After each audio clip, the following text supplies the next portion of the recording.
এলাকায় নির্বাচনের জোয়ার উঠেছে। চলুন দেখি রিকশাওয়ালা মামা কাকে ভোট দিবে এবার। কি মামা, এবার কোন মার্কায় ভোট দিবা? একটু মজা করেই বললাম। কেন খাম্বা মার্কায় ভোট দিবা? কি মামা, এইবার ভোটটা কাকে দিবেন?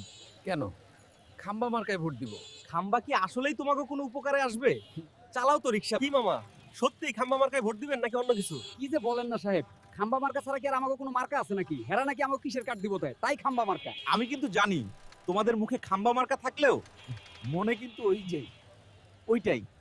আরে না সাহেব, সত্যি করে মনে রাখবেন মামা, যদি সামান্য 500 টাকার বিনিময়ে ভোট বিক্রি করেন তাহলে আমাগো দেশের খাম্বা একটাও বাকি থাকবো না।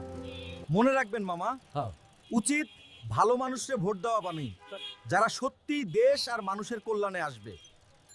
সত্যি কথা কি, খাম্বা মার্কা তো আমরা আগো ক্ষমতায় দেখছি। 12 তারিখে ভোটটা কিন্তু ওই দাড়িপাল্লাতেই দিমু। Audio Jungle.